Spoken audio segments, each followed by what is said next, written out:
నమస్కారం. మొదటగా హైదరాబాద్ వేదికగా తెలంగాణ పర్యాటక ప్రమోషన్ సంస్కృతిని సాంప్రదాయాలను ప్రతిబింబించేటువంటి లక్ష్యంతో నిర్వహించినటువంటి యొక్క మిస్ వరల్డ్ పోటీలు 2025 పూర్తిగా సక్సెస్ అయినందుకు మరి సంతోషాన్ని వ్యక్తం చేస్తూ ముఖ్యమంత్రి రేవంత్ రెడ్డి గారి చొరవతోటి దిశానిర్దేశంతో ఈ అత్యంత ప్రతిష్టాత్మకమైనటువంటి మిస్ వరల్డ్ పోటీలను హైదరాబాద్లో ఏర్పాటు చేసి ప్రపంచానికి మన సంస్కృతిని సాంప్రదాయాలని మన యొక్క ఆహారపు అలవాట్లు కావచ్చు, మన యొక్క కట్టడాలు కావచ్చు, రకరకాల వీటన్నిటి కూడా ప్రపంచం దృష్టికి తెలంగాణ రాష్ట్రాన్ని మొత్తం ప్రపంచం దృష్టిలో షోకేస్ చేసేట్టు కార్యక్రమం జరగడం జరిగింది. ఈ మిస్ వరల్డ్ పోటీల్ని దిగ్విజయంగా నిర్వహించడంలో పంచుకున్నటువంటి అందరికీ కూడా ఈ యొక్క మొత్తగా మిస్ వరల్డ్ ఈవెంట్ను పెద్ద ఎత్తున ఇందులో సక్సెస్ చేసినటువంటి వాళ్ళందరికీ కూడా మిస్ వరల్డ్ సంస్థకు, అట్లాగే ప్రపంచవ్యాప్తంగా పాల్గొన్నటువంటి పోటీదారులకు, దీన్ని సక్సెస్ఫుల్గా నడిపినటువంటి అధికార యంత్రాంగానికి, అవిశ్రాంతంగా సంబంధించినటువంటి ఇతర బృందాలు, విభాగాల సహాయకులు 3 మాసాల పాటు నిర్విరామంగా పనిచేసి సక్సెస్ చేసిన వాళ్ళందరికీ కూడా మా యొక్క టూరిజం శాఖ ద్వారా వాళ్ళందరికీ అభినందనలు, కృతజ్ఞతలు తెలియజేస్తా ఉన్నా. అట్లాగే మీడియా మిత్రులకు కూడా దీన్ని మొత్తం రాష్ట్రమే కాదు మొత్తం దేశానికి చూపించే విధంగా మీరందరూ కూడా సహకరించేందుకు మీకు కూడా ప్రత్యేకంగా ధన్యవాదాలు చేసే కార్యక్రమం చేస్తూ ఉన్నాం. అయితే ఇందులో ఈ యొక్క మిస్ వరల్డ్ పార్టిసిపేట్స్ అందరికి కూడా రాష్ట్రంలో ఉన్నటువంటి గొప్ప పర్యాటక ప్రాంతాలన్నింటినీ కూడా, అంటే ప్రధానంగా మన సంస్కృతి సాంప్రదాయాలకు సంబంధించినటువంటి గొప్ప అంటే హెరిటేజ్ కట్టడాలు, రామప్ప కావచ్చు, పోచంపల్లి, యాదగిరిగుట్ట, అట్లాగే బుద్ధవనం, పిల్లలమర్రి, 1000 స్తంభాల గుడి,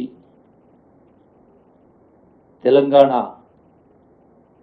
command control centre, hospital, age hospitals కావచ్చు, శిల్పారామం, వీటన్నిటిని కూడా వాళ్ళందరికీ, అట్లాగే చౌమౌల ప్యాలెస్, గాలా డిన్నర్, ఇవన్నిటిని కూడా వాళ్లకు రాష్ట్రంలో ఉన్నటువంటి ప్రధానమైనటువంటి వాటి వాళ్ళకు చూపించడం జరిగింది. తద్వారా ప్రపంచం దృష్టిని ఆకర్షించే కార్యక్రమం చేయడం జరిగింది.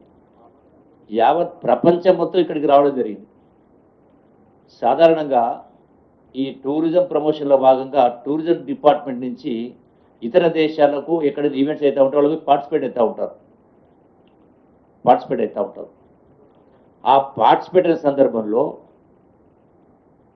అక్కడ 3 రోజుల పర్యటన, దేశాలకు పోయినప్పుడు రకరకాల దేశాలు పోతున్నాం, 3 రోజులు పర్యటిస్తేనే అక్కడ ఏర్పాటు చేసి ఒక చిన్న సెంటర్కు ఒక 100 అడుగుల స్క్వేర్ ఫీట్ ఉన్నటువంటి ఒక హాల్లో మనకి ఇచ్చినటువంటి భాగం ఎట్లుంటుందో ఆ 100 అడుగులకే 120 అడుగులకే 40 లక్షలు, 50 లక్షలు, 70 లక్షలు, కోటి రూపాయల దగ్గర మనం ఖర్చు పెడతా ఉంటాం ఒక దేశం పోతే 3 రోజుల కోసం. అటువంటిది ఇక్కడ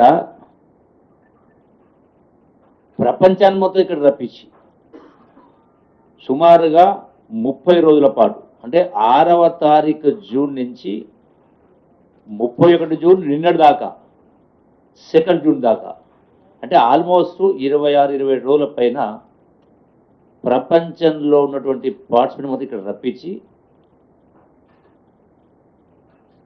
తెలంగాణ మీడియాతో పాటుగా భారతదేశ మీడియాతో కూడా ప్రపంచ మీడియాను కూడా ఇక్కడ రప్పించే కార్యక్రమం చేయడం జరిగింది. అంటే టోటల్గా తెలంగాణ యొక్క టూరిజం ప్రమోషన్లో భాగంగా ప్రపంచానికి షోకేస్ చేయడం జరిగింది. అయితే ఇంత పెద్ద ఎత్తున రెండవ పాయింట్ ఏంటంటే అంటే తెలంగాణ రాష్ట్రం కొత్త రాష్ట్రమైనా కూడా వరల్డ్ ఈవెంట్ను, అంటే ఒక ప్రపంచానికి సంబంధించిన అంశం. ప్రపంచంలో 200 దేశాలు ఉన్నాయి. ఇంత గొప్ప ఈవెంట్ను తెలంగాణ రాష్ట్రం కూడా చేయగలదని ఒక నిరూపించడం జరిగింది. దీని ద్వారా రేపు రాబోయే భవిష్యత్తులో స్పోర్ట్స్కు సంబంధించి, అంటే ప్రపంచంలో జరిగేటువంటి ఇంటర్నేషనల్ ఈవెంట్స్ను కూడా మనం చేపట్టే స్థాయికి చేరుకోవడం జరిగిందనే కింద మనం ఒక మెసేజ్ అనేది